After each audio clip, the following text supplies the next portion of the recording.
beberapa perkembangan dunia mengarahkan ke perkembangan cloud computing. Society 5.0 ini adalah itu bukan hal yang baru sebenarnya, dari 2010 pun sudah diinisiasi tetapi lambat perkembangan. Tapi begitu adanya COVID-19.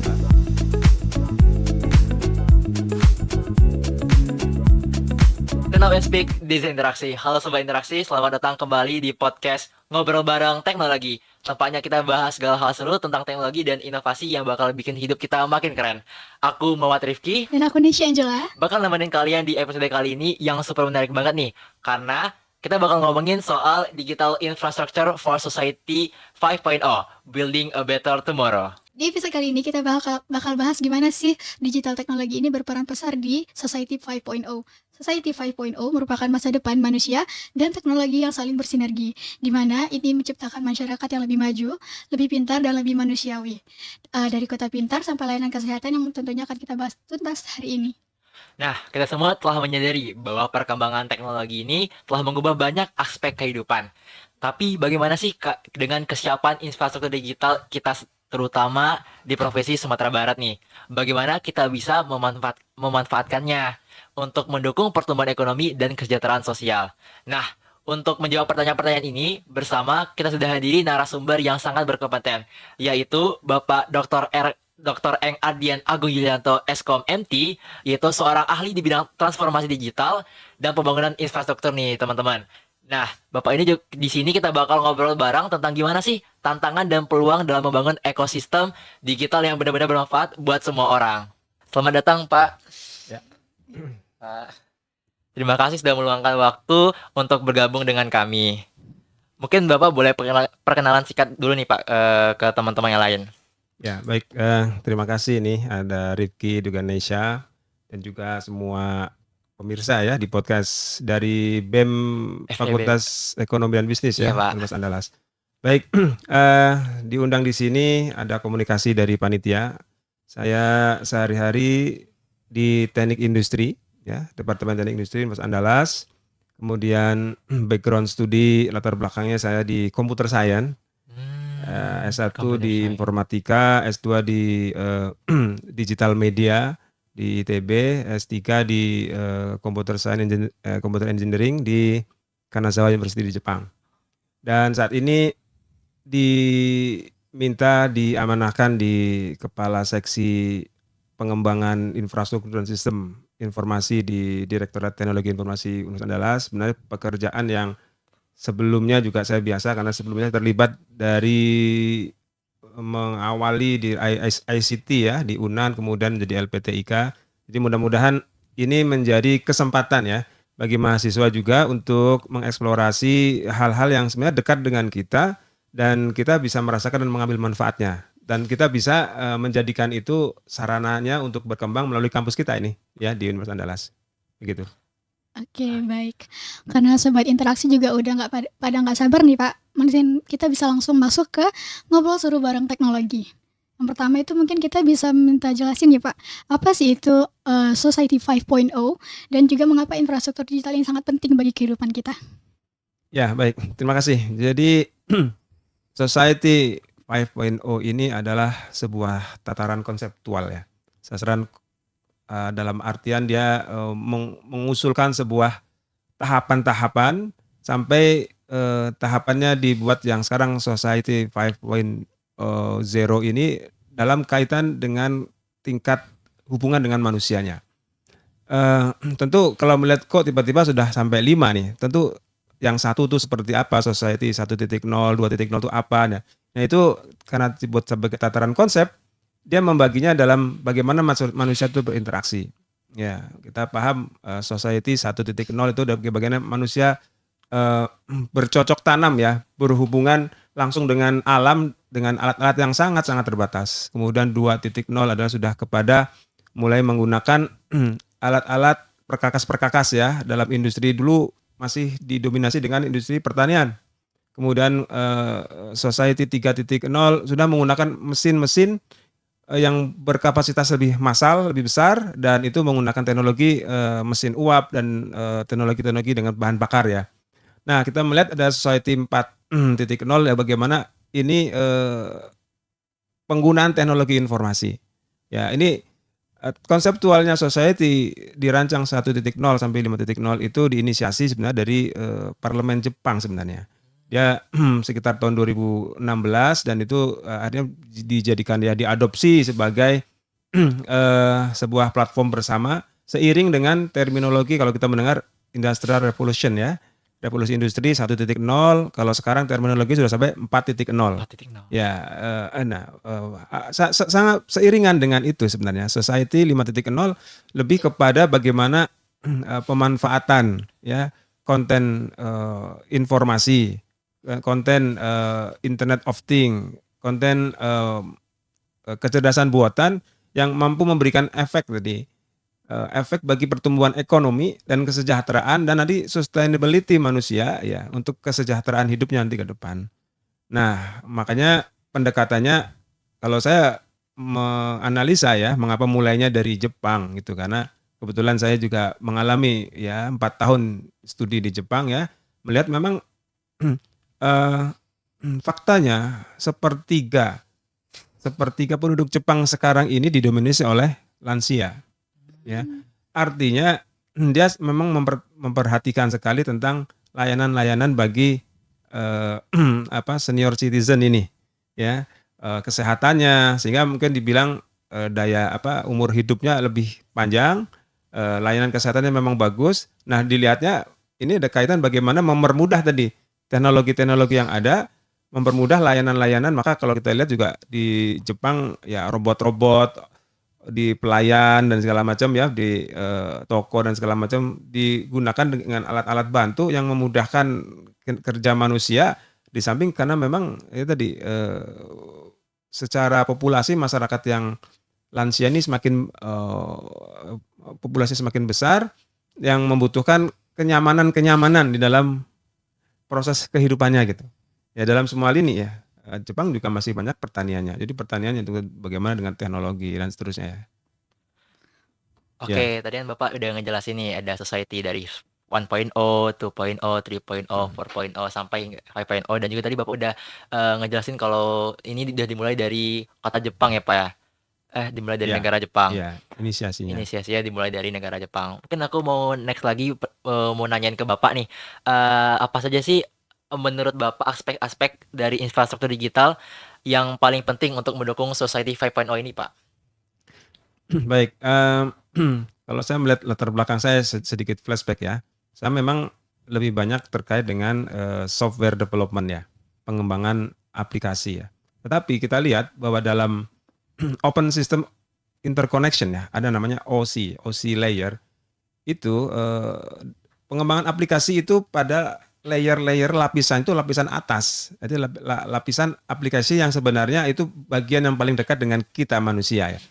Dan itu layer semakin ke bawahnya itu adalah layer-layer yang mengindikasikan digital infrastruktur tadi. Jadi ujung-ujungnya ya kepada koneksi-koneksi internet ya. Internet dan bagaimana layanan-layanan dasar komunikasi itu bisa berjalan. Ya, seperti kita merasakan sekarang, kita mudah menggunakan aplikasi mobile apa saja tinggal pakai. Tapi kita juga perlu berpikir itu tidak serta-merta ada dan bagaimana saling terkoneksi. Mungkin sekeliling kita sinyal GSM ya, seluler, karena banyak tower-tower di kita. Tetapi ketika kita yakin satu tower mati, ya jangkauannya akan semakin berkurang. Dan kita tahu ada namanya istilah wireless ya dan wire ya. Ada dua hal yang berbeda. Wire, kabel ya, cabling ya, tembaga.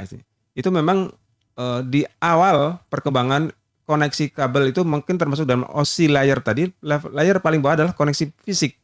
Bagaimana satu komputer dengan komputer lain bisa berkomunikasi lewat jalur yang layer paling banyak fisik ya. Lalu kan ada wireless. Wireless artinya tidak pakai kabel lagi gitu ya. Kemudahannya dia adalah meluaskan jangkauan. Tetapi tentu ada kelemahan juga. Jangkauan semakin luas tapi kekuatan sinyalnya semakin terbatas. Beda dengan kalau wire tadi, memang betul-betul terkoneksi.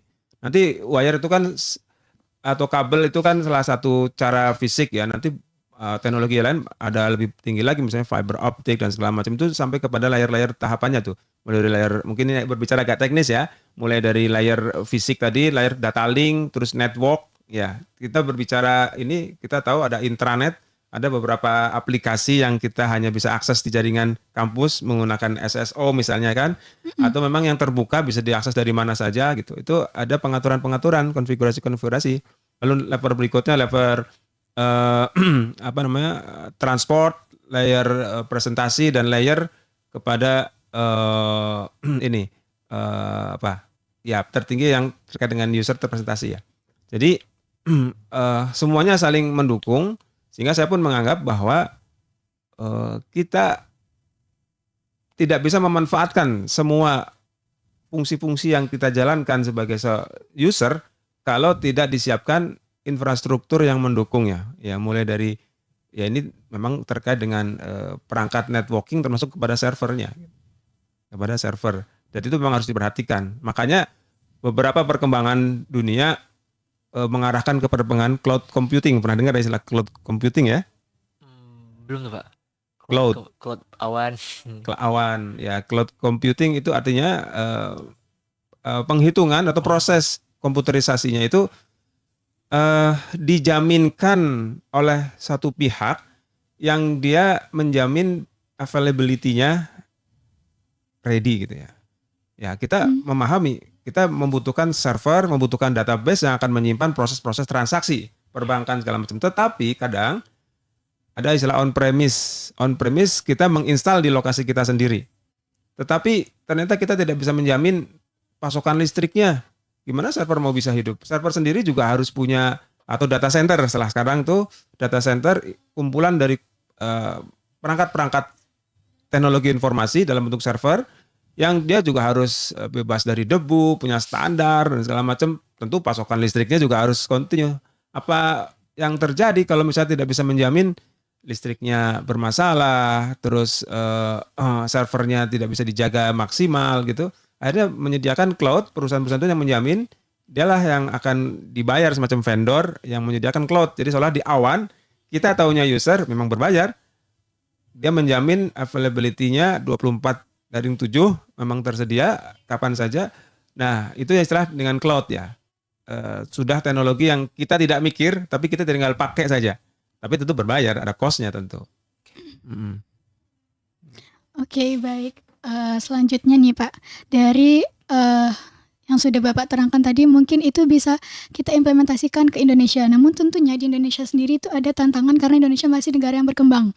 Nah, menurut Bapak, apa saja tantangan utama di negara berkembang ini seperti Indonesia untuk menghadapi perkembangan Society 5.0, Pak? Ya, sebenarnya dengan adanya teknologi ini sebuah keniscayaan dan semua kita pasti terpengaruh ya. Iya. Bukan hanya di kota besar. Jadi memang kalau secara demografi ya Indonesia ada sentralnya di Jawa lah katakanlah ya dengan segala macam pusatnya. Tetapi dengan adanya teknologi, dengan adanya komunikasi, dengan adanya internet, adanya seluler itu sebenarnya sudah mulai pemerataan ya. Ya pulau-pulau itu bisa dijangkau. Saya ingat dulu bagaimana cara untuk menyebarkan ya atau dulu ya teknologi berkembang dulu mungkin hanya sekedar warnet gitu kan. Kemudian berkembang lagi mobil seluler ya. Sekarang pun seluler kanal-kanalnya itu bisa dibagi beberapa jenis ya. Ini untuk suara saja nih, untuk video saja. Maka kalau kita beli paket-paket data itu bisa dibagi-bagi kan. Ini paket ketengan, paket harian, hanya bisa aplikasi ini saja. Itu sebenarnya jalur yang sama tetapi bisa dibagi-bagi. Nah, artinya kesempatannya sama, tetapi memang experience dan exercise-nya yang memang berbeda ya. Itu memang harus diakui pusat-pusat pendidikan mungkin masih banyak di Pulau Jawa, tetapi sebenarnya kesempatan itu bisa dimanapun. Ada beberapa tempat yang saya tahu ya, mungkin dulu ada istilahnya Bali Camp, itu macam pusat software, sekarang mungkin dibeli salah satu perusahaan BUMN juga ya. Tapi itu bisa, atau mungkin kalau kita tidak terlalu jauh ya di Danau Toba ya, ada Dell ya, Institut Teknologi di sekitar Danau Toba ya, Dell kalau nggak salah ya, bisa dicek lagi ya. Dari situ dia tidak berarti semua harus terpusat di pusat-pusat kota atau Pulau Jawa. Tapi ada kesempatan untuk berkembang. Hanya memang harus disiapkan ya transfer teknologi yang mumpuni. Ya tidak dipungkiri peralatan memang menjadi faktor dominan ya. Infrastruktur terkait dengan perangkat-perangkat keras. Di samping nanti perangkat keras juga ada software yang ada di dalamnya. Jadi mau nggak mau Indonesia harus siap karena ini sudah keniscayaan. Kita sangat belajar dengan adanya kemarin pandemi COVID-19. Nah itu betul-betul sebuah akselerasi. Kita saja pembelajarannya kan pembelajaran jarak jauh ya, lebih tepatnya ya namanya kan ya Nesa ya. Itu bukan hal yang baru sebenarnya. Dari 2010 pun sudah diinisiasi, tetapi lambat perkembangan. Tapi begitu adanya COVID-19, semua kita dibatasi geraknya, harus membatasi bertemu. Akhirnya pembelajaran jarak jauh itu yang menginisiasi akhirnya teknologi, konten, meminimalisir pertemuan langsung, sensor-sensor. Nah itu berkembang sangat lebih cepat. Tetapi memang saya pikir perlu dibikin semacam klaster-klaster pengembangan gitu ya. Mungkinlah di Jawa memang menjadi pusatnya, tetapi bisa jadi salah satu contohnya mungkin katakanlah misalnya Sumatera Barat ingin menjadi sentra pengembangan IT di bidang pertanian misalnya, ya bisa jadi itu fokusnya ke arah pertanian. Mungkin di daerah lain fokusnya ke daerah IT tapi fokus di topik yang lain. Bisa jadi itu salah satu usulan ya untuk percepatan penyesuaian dengan teknologi dan society 5.0. Oke, tadi Bapak juga udah jelasin usulannya juga dan juga tantangan utamanya nih Pak. Kemudian aku ingin nanya nih Pak, bagaimana sih kalau pemerintah dan sektor swasta nih bisa berkolaborasi untuk mempercepat pembangunan infrastruktur nih Pak. Jadi saran Bapak untuk pemerintah dan swasta berkolaborasinya seperti apa biar infrastruktur di negara kita ini bisa berkembang seperti itu Pak. Ya, ini memang harus menjadi tanggung jawab bersama. Ya. Saya yakin pemerintah sudah menyadari dan sudah mulai bertahap menyelenggarakan. Mungkin pernah dengar nggak, mahasiswa juga bisa punya akses sebenarnya. Digitalin Kominfo, pernah dengar? Digitalin Kominfo. Nanti browsing. Digitalin Kominfo. Ini adalah platform belajar yang disediakan oleh Kominfo untuk talenta-talenta digital. Dan sekali lagi ya, kita berbicara talenta digital itu kesannya bukan harus anak informatika, harus anak teknik dan segala macam. Tidak. Ini kita ada itu sesuatu yang bisa dipelajari, bisa diikuti. Syaratnya memang komitmen untuk mempelajarinya. Maka di situ akan kesempatan belajar. Ini ada webnya digitalen.kominfo.go.id. Dan di situ juga ada namanya dia punya kategori-kategori. Untuk fresh graduate, untuk mahasiswa ada, untuk UKM ada diklasifikasikannya itu. Untuk digital leader ada. Nah makanya kalau tadi pertanyaan terkait dengan bagaimana sektor pemerintah dan swasta, menurut saya memang dimulai dari mengubah mindset dulu. Dan itu difasilitasi di salah satunya ya, di Digitalin Kominfo ada topik bagaimana digital leader itu memahami dulu nih, apa sih konsep digital di dalam pengambilan kebijakan publik. Apa sih dalam smart city, apa saja yang ada di dalam. Jadi yang saya pernah tahu beberapa syarat, waktu itu saya belum memenuhi ya, bukan juga belum bisa memenuhi sampai sekarang ya. Di situ kalau tingkat perguruan tinggi minimal level dekan di fakultas yang mengikuti itu. Yang bisa mengikuti di pemerintahan selevel bupati atau wali kota. Ya, setingkat eselon 2, eselon 1 mungkin di pemerintahan. Untuk apa? Karena dia transformasi mindset dulu dari yang pengambil keputusan. Sektor swasta juga bisa. Mungkin sampai level direktur atau apa, dia ada klasifikasinya. Dan itu mulai difasilitasi kerjasama juga dengan organisasi internasional dan kampus-kampus internasional. Jadi contohnya National University of Singapore. Ya, dia menjadi fasilitator untuk satu topik. MIT menjadi fasilitator untuk satu topik. Nanti bisa dilihat di browsing ya dari situ. Jadi pesertanya dari berbagai elemen tadi, dari pemerintahan, dari swasta, dari perguruan tinggi, sama-sama duduk, sama-sama memang juga in English ya, memang melibatkan internasional. Memang syaratnya juga membuat semacam menunjukkan semangat tuh, ada semacam research interest ya, bikin semacam tulisan bahwa ya harus dibikin dalam bahasa Inggris mengatakan bahwa kita terkait teknologi ingin berdiskusi. Nah, itu poin yang utama yang sudah diinisiasi dan harus berlanjut karena mindsetnya literasi digital tuh harus mulai dari pengambil kebijakan. Ya. Nanti karena ujung-ujungnya yang teknis-teknis itu sebenarnya implementasi dari kebijakan. Ya, kita mungkin sering mendengar ya, mungkin Rifki atau Nesya pernah mendengar akan gampang itu membuat sistem informasi kan, tinggal diminta aja bikin programan bikin. Tidak semudah itu.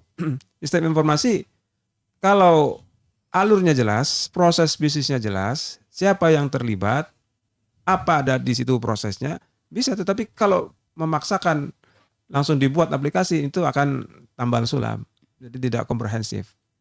Dan saya yakin ini sudah mulai disadari oleh pemerintah atau istilahnya pentahelik ya, pernah dengar istilah pentahelik ya, mulai dari pemerintah, BUMN, swasta, perguruan tinggi, ya, LSM segala macamnya.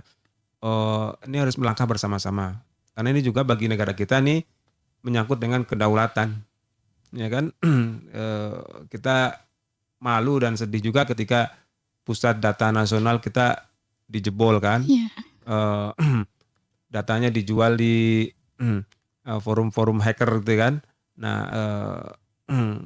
bukan tanpa antisipasi, tetapi kewaspadaan dan kesadaran tentang itu memang harus terus ditingkatkan ya, dan berlapis-lapis bertahap. Ya. Nah, itu. Oke, baik. Berarti tahap yang pertama nih masyarakatnya harus cek website digital.kominfo ya Pak. Salah satunya itu Salah ya. satunya Boleh adalah join tuh. Saya tidak mempromokan ya, tapi saya menjadi beberapa alumni di situ tuh bagus tuh, bisa dimanfaatkan. Ya. Jadi teman-teman ya di rumah bisa cek dulu website digital.kominfo. Ya, digitalen.kominfo.go.id ya. Kominfo.go.id. Oke. Mungkin selanjutnya setelah itu dari menurut Bapak nih, infrastruktur digital itu tentunya kita butuh investasi yang besar ya Pak ya? Iya. Ya tentunya. Terus bagaimana cara yang menarik investasi asing untuk mendukung proyek dari program-program Society 5.0 ini Pak? Iya betul. Saya menarik ini dan saya rasa ini menjadi tantangan bagi pemerintahan baru ya, Presiden Prabowo ya. Kita punya presiden baru dah dilantik. Karena memang menurut saya itu kita agak tertinggal di dalam mengundang investor asing terkait dengan teknologi tinggi ya. Ada negara-negara kita yang sampai bisa mengundang industri chip perangkat-perangkat elektronik gitu kan. Ada bisa mengundang untuk investasi mobil-mobil listrik ya dan segala macamnya gitu. Tapi kita memang agak tertinggal, perlu menggenjot agar menarik kesempatan-kesempatan teknologi itu masuk. Kita lihat sebenarnya sudah ada inisiasinya, misalnya pernah dengar ya Starlink kemarin dari Tesla. Iya. Ya. Elon Musk. Ya. Dia produknya juga sudah dijual bebas di marketplace pun sudah tersedia. Waktu itu menurut saya agak gagap karena regulasinya itu malah belum duduk ya. Tapi sekarang saya dengar regulasinya sudah dibuatkan. Jadi karena apa? Starlink itu sebenarnya di mana saja dipasang asal dia terkoneksi dengan listrik untuk menghidupkan mesinnya, itu dia lari sinyalnya adalah ke satelit. Jadi satelit itu sudah di luar angkasa. Tidak ada kendala sebenarnya. Kita mau di posisi manapun, yang penting alat Starlink-nya itu punya power listrik. Kita ada di hutan, kita ada di jurang, ada apa, yang penting ada listrik ya. Sementara ini kan suplai listrik paling sederhana mungkin dari baterai ya. Atau mungkin kalau dibangun instalasi agak ini mungkin tenaga surya lah kalau di tempat-tempat terpencil tadi. Tapi ini sebuah lompatan yang pendekatan-pendekatan yang untuk memajukan peluang-peluang ya, agar investor asing bisa minat, terlibat, dan kita salah satunya juga memberikan kemudahan-kemudahan ya tentunya ya, yang tanpa menggadaikan tentu kedaulatan ya, integritas bangsa kita juga tentunya. Nah, tadi kan Bapak ada bahas tentang regulasi nih Pak. Nah, kalau ngomong soal regulasi, kalau dari sudut pandang Bapak nih, apakah Indonesia ini udah siap nggak sih dari segi regulasi dan kebijakan untuk mendukung pengembangan infrastruktur digital kita nih, Pak?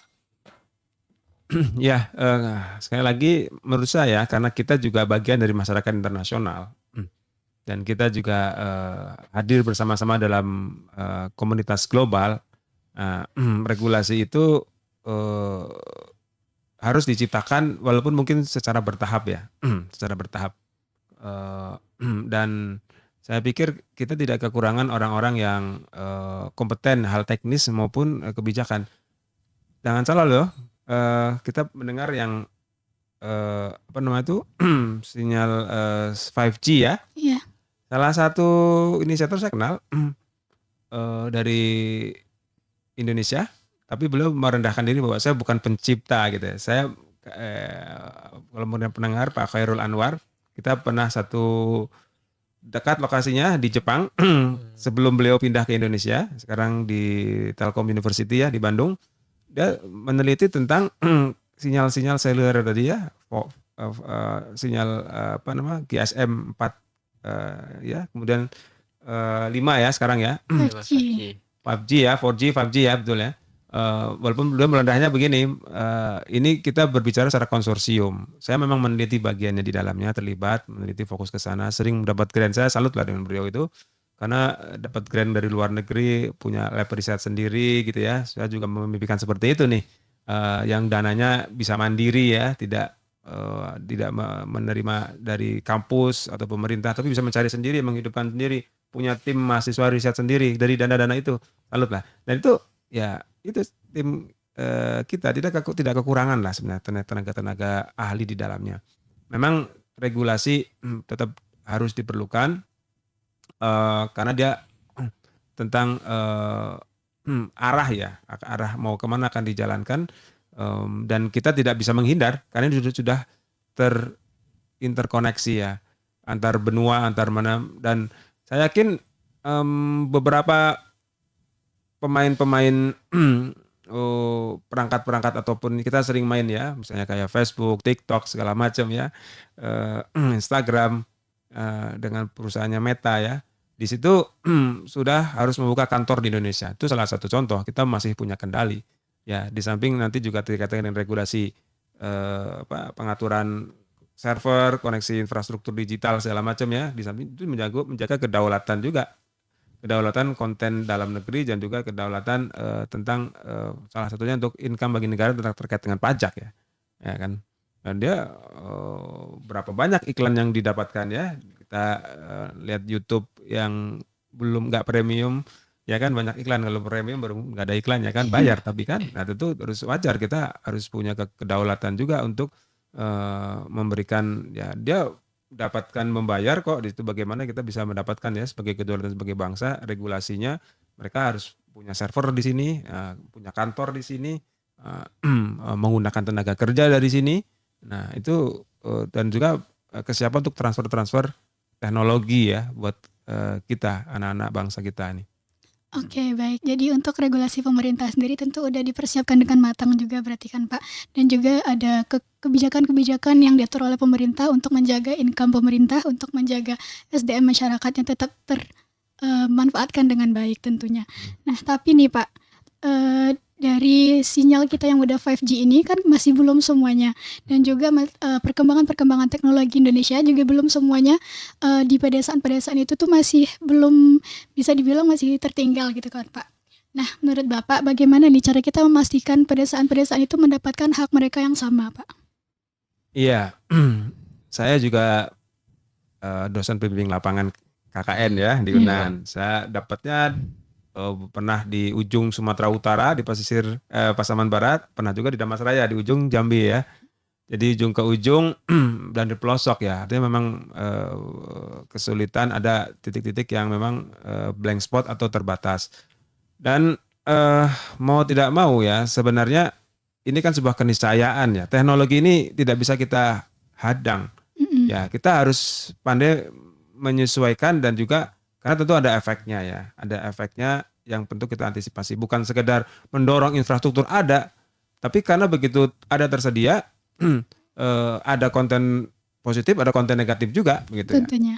Nah, tentu kita mendorong kedua-duanya jalan ya. Secara infrastruktur, secara jaringan dibenahi, dan itu peran-peran pemerintah apalagi perguruan tinggi sebenarnya menjadi katalis ya, penyeimbang, penyaring juga, dan juga memberi manfaat yang lebih. Contohnya misalnya kan digital marketing bagi UKM-UKM yang tepatnya di pelosok gitu kan. Kita ajarkan menggunakan teknologi, nggak perlu harus mengantar punya toko di kota gitu ya, tapi bisa menjualkan dari kampungnya, bisa tersebar seluruh dunia, bisa diekspor dan segala macam. Ini jadi contoh kemarin, ya baru kemarin kami ada pengabdian masyarakat di Patang Kapas ya, di Painan ya, pesisir selatan, dia produksi gambir. Ya, Gambir. gambir yang dikaitkan dengan untuk bahan-bahan kosmetik katanya ya. Nah, kita datang ke sana memang tidak terkaitan dengan teknologi informasi sebenarnya ya, tapi di sana memang fokusnya kemarin kita ke arah produksi, karena dia memproduksi semacam dari daun gambirnya ya, sehari bisa di 1 juta dia bahan bakunya, kemudian diolah dengan, ya itu masih manual ya, kita mencoba menginisiasi dengan otomatisasi ya, dan seterusnya sampai produknya semacam kayak apa namanya itu, salep lah ya kayak gitu ya, bal kayak gitu, itu diekspor ke India, dibawa ke Padang seterusnya. Ya, posisinya masih di desa, walaupun memang ada beberapa rantai pasok ya, ada yang pengepul yang datang mungkin, atau juga dia bisa mengirim langsung. Nah, artinya saya rasa bahwa eh, di ketertinggalan di desa, di daerah-daerah pelosok, di negara-negara di Sumatera Barat misalnya contohnya, harus diimbangi dengan kearifan lokal ya. Makanya kita punya perangkat yang cukup kuat sebenarnya, ada kalau lihat dari falsafah adatnya, kenagariannya itu kan ada namanya 3 tungku sejarangan ya, Iya. gitu ya. Ada nenek mama, ada alim ulama, ada bundo kandung. Ya, ini mungkin perangkat-perangkat ini yang menurut saya diedukasi digital lagi. Edukasi digital terus-menerus, nanti mempropos, mengusulkan nilai manfaat dengan hadirnya teknologi, dengan hadirnya internet, dengan infrastruktur digital ini. Lalu memang ya harus continue memang ya, tetapi kekuatan bersama ini melahirkan nanti didukung sama mungkin perusahaan swasta ataupun dari kampus ya, hadir untuk kegiatan pengabdian masyarakat ataupun penelitian di situ. Nah, harapannya bisa mempercepat ketertinggalan tadi, bisa semakin berkurang, tidak saja ketertinggalan secara teknologi, tapi juga adaptasi adanya gegar teknologi ini ya, karena merasa tidak sanggup dengan ini, karena setelah itu kita akan kalau tanpa ada panduan ya, tidak ada ini, bisa lebih banyak ininya ya kan, lebih banyak bahayanya itu ya. Sekarang aja kita jalur-jalur internet dipakai oleh peredaran-peredaran narkoba misalnya, kan itu justru semakin merusak kan. Itu yang perlu diantisipasi. Baik Pak. Mungkin selanjutnya tadi kan Bapak ngomongin teknologi nih Pak. Mungkin teknologi apa yang perlu dikembangkan banget di Indonesia nih Pak, sehingga Indonesia ini bisa menjadi kota-kota itu menjadi kota-kota yang smart city gitu Pak. Ya, baik, punya impian rasanya ya, kita Iya Pak. kota-kota di Indonesia punya, mungkin beberapa sudah dari impian sudah menjadikan lebih realistis dengan rencana-rencana kerja ya, semacam smart city ya. Ya. Ada command center, pernah dengar ya, banyak ya di kota-kota bikin command center. Apa di situ isinya, mengelola traffic ya, lampu merah dan segala macam. Mungkin ETLE ya, tilang elektronik juga sebenarnya inisiasinya dengan kamera saja bisa melihat pelanggaran dan segala macamnya kan. Itu sudah rintisannya sudah ada ya. Ya, kemudian apa namanya tuh, teknologi semacam artificial intelligence ya, kecerdasan buatan gitu ya. Misalnya beberapa waktu yang lalu mungkin kita bisa menggunakan, misalnya ini di kampus, malah di kampus di Indonesia seru, timnya bisa membuat macam menghitung berapa kendaraan yang masuk kampus. Untuk apa gunanya? Untuk menghitung kapasitas parkirnya. Ya, jadi dari kamera dilihat tek sehari berapa kapasitas kendaraan yang masuk, nanti dengan available yang tersedia, space parkirnya gitu ya. Mungkin kita agak longgar karena posisi Unan di sini kan di bukit ya. Bisa cari Banyak tempat yang space-nya. lain ya. Kalau misalnya kalau di kota kan lebih Susah banget tuh. susah. Nah, itu bisa dengan deteksi kamera ya. Di samping juga dengan perangkat kecerdasan buatan yang lain misalnya untuk ya sekarang kalau kita aspeknya tadi kota ya, sebenarnya aspek yang sederhana di lingkungan kampus aja ada ya. Kita mengukur plagiarisme aja ada. Kan? Eh, eh, ini kerjaan siapa ini? Siapa yang aslinya nih dan segala macam gitu. Maka ada istilah parafrase agar kita berpikir sendiri. Itu ujung-ujungnya kan society. Society artinya masyarakat yang berintegritas gitu. Kan kita merasa bangga bahwa kita mengerjakan itu sendiri walaupun sedikit tapi berbeda, dan kita insan akademis itu mahasiswa misalnya berhasil defense di dalam tugas akhirnya nanti ya, kalian juga nih ada sesuatu yang berbeda walaupun sedikit itu lebih sangat dihargai. Jadi kan ya martabat tadi ya, keberlangsungan ya kan society ini dengan alat-alat tadi itu. Nah tentu nanti di masyarakat di kota misalnya tadi bisa lebih luas lagi, ada misalnya teknologi menghitung meteran listrik nih, biasanya kan masih manual tuh, orang datang mencatat. Sekarang listrik pun sudah berkembang, tidak harus pakai orang datang Iya. manual kan, kita bisa swacam Bayar. memoto meteran kita sendiri. Oh, Jadi kita bisa mantau dengan aplikasi kita.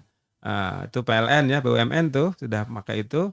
Dan lagi kita juga sekarang mobil listrik karena energi terbarukan juga salah satu teknologi yang mendorong kita efisiensi dengan sumber daya alam ya. Makanya mikrohidro, gas, listrik tadi itu betul-betul jadi harapan ya, dan kita di Unan pun sudah ada ya charging station ya Iya, untuk di MNI, Pak. electrical vehicle ya sudah ada untuk mengurangi emisi karbon gitu, dampak polusi yang ada.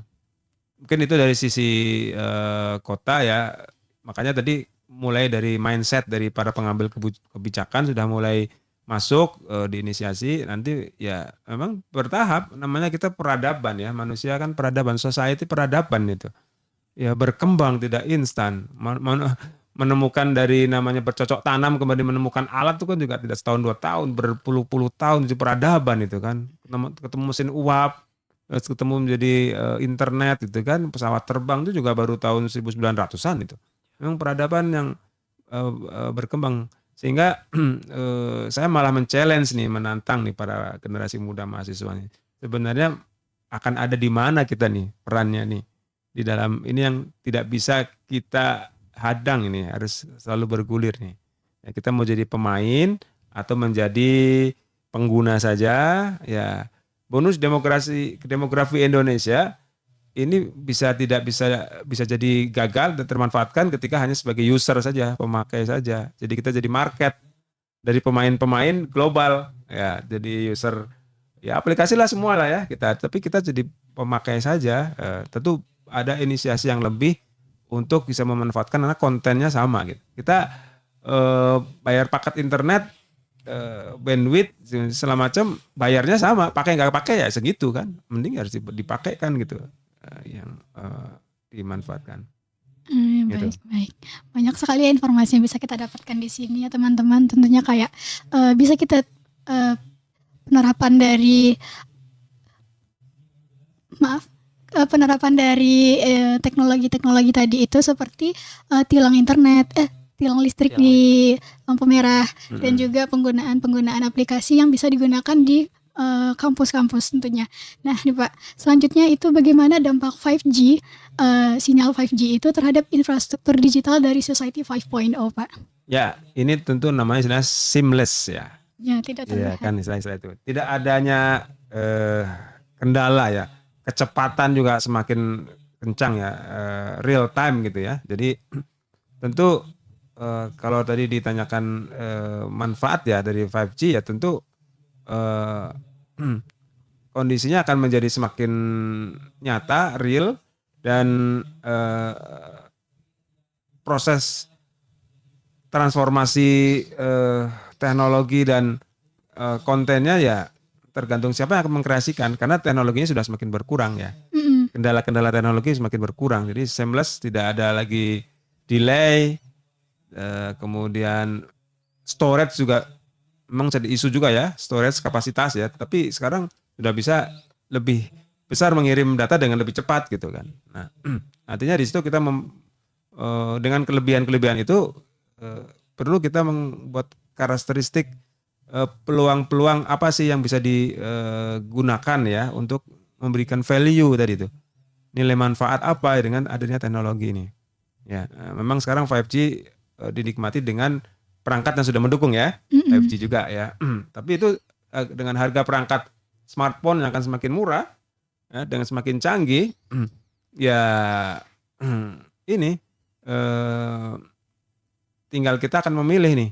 Kita akan menjadi user saja atau harus berpikir apa yang bisa kita mainkan dan itu tidak terbatas di kota besar saja, di sini pun bisa, di kampung pun asal dapat sinyal 5G dan segala macam sama kesempatannya. Ya, tinggal mengisinya nih kontennya mau apa gitu. Saya pikir barrier tadi kendala-kendala terkait teknologi semakin berkurang, ya tinggal kita mau mengkreasikan apa di dalamnya gitu. Gitu kira-kira. Oke, baik Pak. Jadi kita berarti udah perlu mengkreasikan teknologi-teknologi yang udah mulai berkembang nih Pak. Mm-mm. Oke, dengan adanya teknologi-teknologi yang berkembang ini, gimana sih agar si masyarakatnya ini Pak tidak hanya menjadi pengguna teknologi aja Pak, tapi si masyarakatnya juga menjadi pengembang inovasi dari teknologi-teknologi yang terbaru ini Pak. Ya, ya. Ini menarik dan sebenarnya salah satu masyarakat sebenarnya mahasiswa nih. Ya, saya mungkin mengecilkan sendiri jadi porsinya untuk masyarakat pengguna adalah mahasiswa. Nah, apalagi mahasiswa itu masyarakat yang terdidik ya. Kalau tadi mengkaitkan dengan Digitalen, Kominfo tadi, dia juga punya segmen untuk masyarakat umum, pelaku UMKM dan segala macamnya ya. Jadi ada kesempatan sama. Tetapi agar menjadi pemain ya, menurut saya masyarakat itu tidak bisa sendirian. Dia tentu harus didampingi. Siapa yang mendampingi? Saya sangat berharap yang bisa mendampingi adalah masyarakat terdidik, siapa mahasiswa. Nah sekarang saya malah mendorong mahasiswa untuk aktif menghadirkan atau mencari diskusi-diskusi tentang IT ini, diskusi tentang digital infrastruktur ini untuk mengembangkan kemudahan-kemudahan ataupun menyelesaikan masalah-masalah di tingkat masyarakat. Misalnya nih sederhana nih, UMKM misalnya. UMKM ini ada satu diskusi menarik di kita, malah bisa jadikan sebuah penelitian juga. Misalnya bagaimana menghasilkan satu mesin intelijensi buatan yang bisa memberikan rekomendasi kepada UMKM terkait bahwa dia punya stok, dia mungkin suatu produk punya stoknya tinggal berapa, penjualannya berapa, kemudian kondisi barang yang stoknya itu kondisinya yang baik berapa, rusak berapa segala macam. Dengan data-data yang ada di situ muncul rekomendasi sistem dari rancangan itu akhirnya bisa memberikan ini loh sistem mengeluarkan sesuatu untuk pengambilan keputusan bagi UMKM. Nah ini kan praktis dan menjadi solutif. Ya, mungkin salah satu kerangka berpikirnya mungkin pernah mendengar sistem design thinking. Ada pernah dengar design thinking untuk kita memulai menghadirkan tahapan pertama itu empati. Menarik ya. Saya gunakan ini untuk menginisiasi. Saya mengajar juga kalau di Teknik Indonesia namanya perancangan e-bisnis. Nah ini Rifki sama Nesa kan dari FEB tentu bisnis lah ya core-nya. Nah artinya perancangan e-bisnis saya dorong adalah bagaimana menggiatkan namanya startup digital. Startup digital. Tapi bayangannya startup digital itu bukanlah ini harus orang-orang teknis, orang informatik dan segala macam, bukan. Justru nanti dalam startup digital itu ada 3 komponen ya. 3 founder di situ. Yang namanya hustler, pernah dengar ya? Hustler. Hustler ini malah dia tidak mengerti teknis, tetapi dia mempunyai ide, dia yang bisa punya usulan-usulan solusi yang ditawarkan, walaupun dia mungkin tidak bisa mengembangkan karena dia butuh namanya nanti hacker, orang development, orang IT yang menerjemahkan idenya dia. Dan nanti orang product design namanya orang hipster. Tiga kategori ini harus satu paket dan kita harus berkolaborasi bersama-sama, tidak bisa sendirian. Ya. Dan yang paling kuat memang biasanya hustler. Bisa jadi Rifki, Nesha, kawan-kawan ekonomi itu malah bisa punya leading untuk menjadi hustler. Oh, dia punya permasalahan di masyarakat terkait bank sampah kemarin. Kemarin beberapa, ini juga salah satu produk Kominfo ya. Pernah dengar 1000 startup digital program. Saya mencoba mengikuti. Terus dan beberapa dengan komunitas startup di Sumatera Barat, di Padang juga kita hadir ikut meramaikan, ada event ataupun kita diskusi. Bahkan saya kaitkan dengan mahasiswa kuliah saya untuk ikut di situ, untuk langsung hadir dengan para narasumber yang terkait dengan produk market fit contohnya. Bagaimana kita punya solusi terhadap suatu masalah. Nah, masalah itulah yang artinya kita tidak jadi sebagai user, tapi kita sudah memulai membantu menyelesaikan masalahnya gitu. Ada satu startup yang inisiasinya di Padang dan sudah cukup growth ya, bertumbuh, yaitu terkait dengan ya sederhananya macam bimbingan belajar bagi para tenaga keperawatan. Karena perawat tuh ada namanya ujian keperawatan contohnya. Nah, itu bagaimana mungkin dia seorang perawat mengerti proses tapi dia nggak bisa membuat aplikasi itu dong. Dia perlu kawan namanya orang aplikasi. Ya, berkawan lah, berkongsi lah, berkolaborasi lah sama-sama. Akhirnya dia growth juga, dia menjadi subscribernya banyak, menambah terus karena kan periode ini lagian kebutuhan misalnya tenaga medis contoh perawat itu sangat terbatas di Indonesia sehingga sangat dibutuhkan sekarang, masih dibutuhkan terus-menerus itu peluang di situ. Makanya mencari peluang dengan konsep berpikir tadi ya, design thinking, empathize. Kita hadir untuk menjadi permasalahan di sekeliling kita apa ya kita tuangkan. Nah, ini menjadi dorongan bahwa kita tidak lagi sebagai seorang user saja ya, pengguna saja, tapi bisa menginisiasi menjadi seorang pemain ya, terlibat di dalam proses-proses pemanfaatan digital media ini. Baik. Jadi kita sebagai anak muda tentunya harus membuat pilihan ya Pak. Apakah kita akan menjadi penonton, pemain, atau pengguna dari teknologi-teknologi yang berkembang sekarang tentunya. Bukan pilihan menurut saya. Tapi kita harus berupaya berpikir menjadi pemain gitu. Kalau pilihan berarti kan saya milih jadi ini sajalah, nonton sajalah gitu toh. Tentu tidak seperti itu ya harapannya. Baik. Dan juga kita terus menggunakan design thinking yang pertama itu empati. Dan juga kita harus berempati terhadap dan peka terhadap lingkungan sekitar ya, untuk mengambil kesempatan-kesempatan yang bisa kita kembangkan sebagai bisnis tentunya. Ya. Dan juga bisnis ini juga bisa kita digitalkan ya Pak ya. Iya. Nah, jadi menurut Bapak nih Pak, kebutuhan apa yang sebagai startup muda kayak pemuda-pemudi Indonesia sekarang itu yang kita butuhkan untuk membangun ekonomi bisnis digital Pak? Komunitas. Iya, sering ngobrolin ini. Ketemu nanti ide-ide bersama gitu. Memang akhirnya membentuk ini perlu namanya chemistry ya, dengan cocok-cocokan ya. Nah, komunitas tadi lah. Kita sering gunakan komunitas moge, komunitas touring dan segala macam ya, karena hadir karena event yang sama kan ya. Ya, karena kesempatan yang sama. Sehingga kalau ada teman-teman ya yang punya minat yang sama terhadap startup digital, walaupun dia ya dimulai dari ide dulu sebenarnya ya, berkumpul. Maka saya tadi sebelum acara ini juga mengusulkan silakan nih kita bikin komunitas difasilitasi di Direktorat Teknologi Informasi di UNAN, ngobrol. Saya ini kan mahasiswa dari FEB, saya mahasiswa dari teknik, saya juga mengajar di Fakultas Teknologi Informasi ya. Ya ngobrol lah. Jadi satu target, misalnya targetnya untuk menjadi target satu kompetisi misalnya, atau memang diarahkan menjadi startup usaha yang memang startup, nanti perlu juga disambungkan dengan namanya inkubator bisnis sebenarnya. Dan kita cukup bangga juga sebenarnya kita di Science STP, Science Technopark UNAN itu ada fasilitas untuk inkubator bisnis ya untuk menginisiasi. Dan saya pikir saya paham juga ada UPT di sini, unit pelayanan teknis karir dan kewirausahaan, juga menjembatani itu fungsi-fungsi untuk komunitas, untuk menjalin ide dan antar bidang ilmu yang bisa bekerja sama. Saya agak terbatas sebenarnya karena saya mengajarkan di teknik industri, mahasiswa teknik industri saja, pemikirannya masih homogen. Jadi saya perlu Makanya waktu itu saya sambungkan anak teknik industri dengan anak informatika, nyambung, ikut kompetisi dan juara. Iya, mantap Nah, banget. jadi banget, Pak. eh, apa ikut senang ya, dan harus ada event yang lebih luas yang punya ide-ide tadi, tapi eh, makanya harapannya mahasiswa itu berjalan, kita menjadi solusi gitu.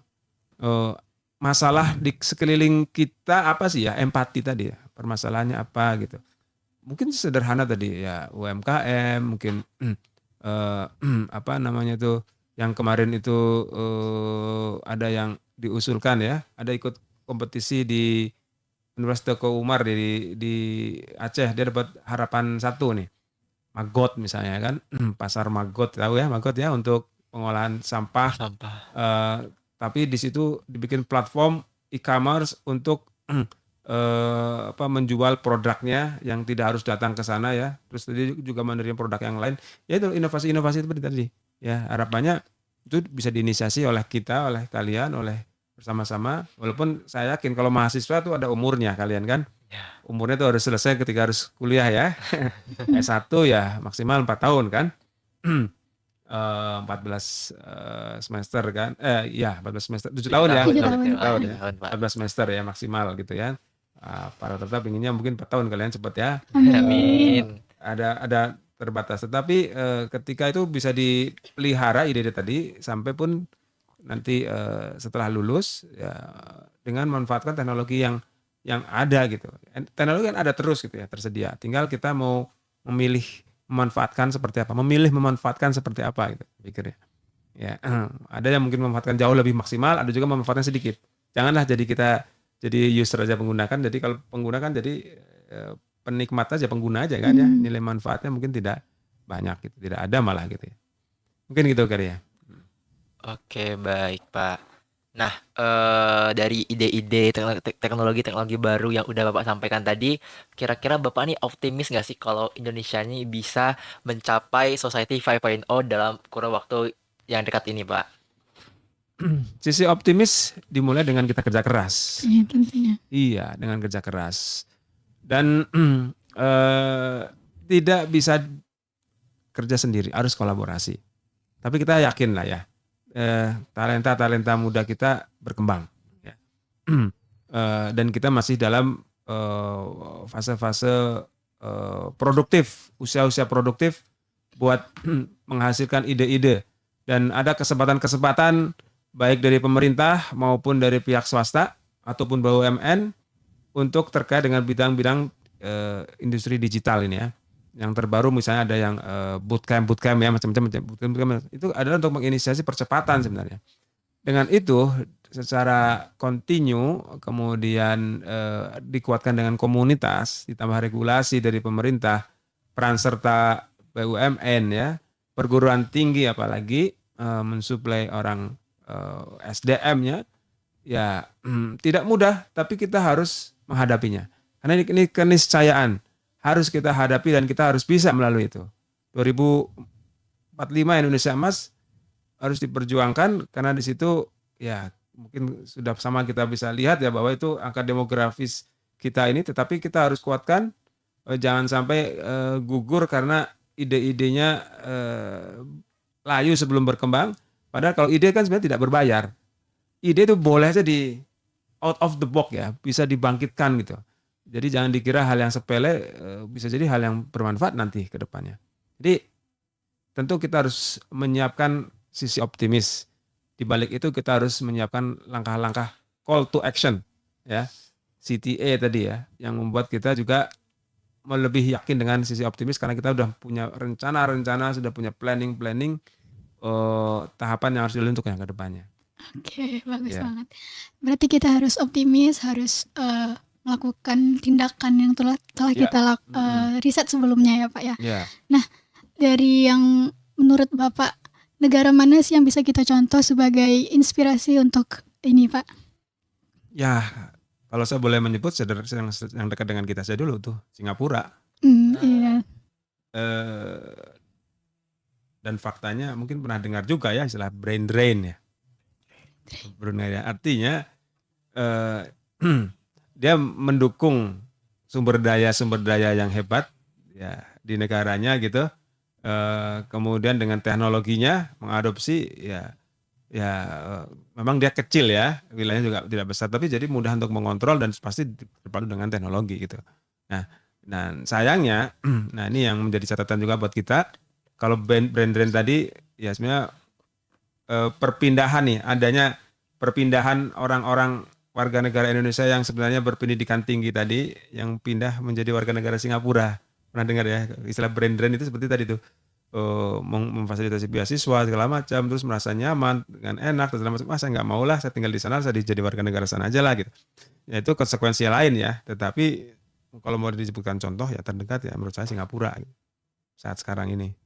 Nah, Oh, baik. Berarti kalau menurut Bapak, contoh negara yang udah ngelakuin itu adalah Singapura yang terdekatnya ya, Pak. iya. Mungkin menurut Bapak nih ada nggak sih kolaborasi internasional yang bisa bantu Indonesia mempercepat adopsi Society 5.0 ini, Pak? Terus juga terakhir aku juga mau nanyain ke Bapak, kira-kira kalau Bapak ngeliat ke masa depan, apa harapan terbesar Bapak untuk masa depan Indonesia dalam Society 5.0 ini, Pak? Ya oke. Saya yakin ini sudah disadari juga. Makanya kalau ngeliat ini ya, saya agak berbicara lebih luas lagi. Mengapa harus seorang profesor AI dari Tsinghua University China, itu kan, harus Iya. menjadi wakil menteri, Iya, ya Pak. kan? Ini salah satu pemikiran bahwa kita harus bekerja bersama-sama. Kemudian saya juga melihat ada Instagram kawan saya mungkin di ITB. Dia sudah punya lab bekerjasama dengan perusahaan dari Cina juga. Karena teknologi bisa dapat dari mana saja kan ya. Bisa dari Jepang dan segala macam, bisa dari Eropa dan segala macam. Support untuk di dalam lab-lab di kampusnya. Di ITB contohnya itu. Lab material. Saya lihat wah canggih sekali nih, dan itu ada bukan di pabrik, itu di kampus sudah melaksanakan itu gitu. Jadi tetap kampus menurut saya ini peluang bekerja sama kan dari kampus ya, lebih besar ya. Di samping memang perusahaan-perusahaan swasta, kalau swasta kan lebih cenderung untuk bisnisnya ya. Tapi ketika diinisiasi oleh kampus-kampus untuk bekerja sama dengan kampus-kampus atau industri-industri global, nah ini tentu nilai akademiknya tuh akan lebih dominan, nilai risetnya lebih dominan, nanti bisa nilainya dikapitalisasikan kalau dia bisa menghasilkan produk-produk yang memang diterima oleh pasar gitu. Lalu kalau terkait pertanyaan tadi bagaimana ke depan Harapan. ya, harapan tentu dia tetap sebagai tools ya. Saya menganggap bahwa manusia tetap sebagai ininya, pengendalinya, controller. Dia hanya tools sebagai alat ya, yang mungkin dia kecepatan komputasinya memang lebih dari manusia, tapi dia tidak memiliki sense seperti manusia, dan sense itulah yang harus dikuatkan sebagai kita human gitu, sebagai human gitu. Yang membedakan bahwa memang kita mungkin berpikirnya tidak secepat mesin yang bekerja ya, tetapi kita punya sisi-sisi kemanusiaan, kita sisi-sisi martabat, dignity ya, secara harga diri, kita punya apa namanya itu rasa sebagai manusia yang saling membutuhkan, sehingga teknologi yang berkembang apapun tetap di bawah kontrol manage orang ya, manusia ya, siapapun dia, mungkin dia pengambil keputusan. Kita tidak ingin ada kemarin simulasi misalnya nih, AI mensimulasikan kalau terjadi perang nuklir nih, dari mana, lalu siapa yang akan mengambil manfaatnya ketika kita di dunia ini ternyata dirusak oleh teknologi yang tidak bertanggung jawab kan ya, tidak berpikir ke depannya gitu, hanya berpikir saat sekarang. Jadi